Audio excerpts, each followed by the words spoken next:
পৃথিবীর বিশাল মহাসাগর মারিয়ানা পরিখাটি একটি অনির্দিষ্ট বলি, গভীর নালা ও চরম পরিবেশগত পরিস্থিতি জীবনের দুর্দান্ত চ্যালেঞ্জ এনে দেয়।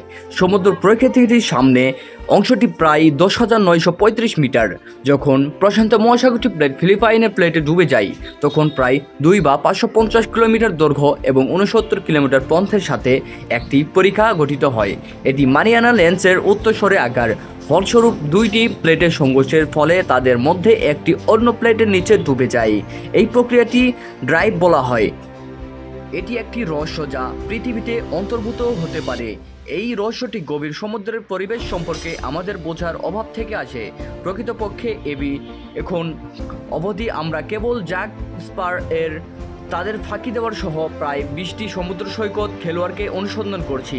ভৌগোলিক অর্ড্রবুল নামে একটি গভীর সমুদ্রের নির্মঞ্জন চালাচ্ছি। ড্রাইভটির সময় বিজ্ঞানীরা অনেক অবাক হচ্ছে জানতে পেরেছিলেন যে সমুদ্রের তলদেশে কঠোর পরিবেশে সত্ত্বেও এখনও এমন প্রাণী রয়েছে যা আমাদের বেঁচে থাকে। দেখা যাচ্ছে যে এমনকি সর্বাধিক দৃশ্যমান অবস্থাও তারা অন্ধকারে বেঁচে থাকতে পারে এবং বিশাল চাপের সাথে খাপ খেয়ে নিতে পারে। বিজ্ঞানীরা বিশ্বাস করেছেন যে কোনো প্রাণীর এই গভীরতার টিকে থাকতে পারে না। যাই হোক, চ্যালেঞ্জের অতল লাইফ দেখার যে কুসংস্কার উইন্ডো থেকে ফেলে দেওয়া হয়েছে। সমুদ্রের গভীর অংশে এমনকি জলেও ডাউন চাপটি মারাত্মক বায়ুমণ্ডলীয় চাপে পৌঁছায় এবং তখন এখানে প্রাণীর রয়েছে তারা বেঁচে থাকতে পারে এবং সম্পূর্ণ অন্ধকার পরিবেশে এই চাপের সাথে খাপ খাইতে নিতে পারে। এগুলো এই অঞ্চলের শীর্ষ শিকারীদের অস্তিত্ব, তাদের অস্তিত্ব পৃথিবী এবং জীবনের বৈচিত্র্য প্রমাণ করে। অভিযান ও অদ্ভুত প্রাণী ছাড়াও মারিয়াম উচ্চচাপ ও অন্ধকার ও অক্সিজেনের অভাবের মতো গভীর সমুদ্রের পরিবেশের অন্যান্য বৈশিষ্ট্য রয়েছে, যা কিছু গভীর সমুদ্রের প্রাণীদের খুব অন্যান্য শরীরবৃত্তীয় এবং আচরণ বৈশিষ্ট্য করে তোলে।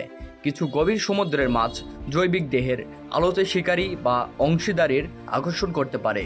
গভীর সমুদ্রের মাছ কেবল সামুদ্রিক জৈবিক সম্পর্কে আমাদের বোঝাপড়া বাড়ায় না, তবে আমাদের পৃথিবীর ইতিহাস সম্পর্কে আরও কিছু সরবরাহ করে।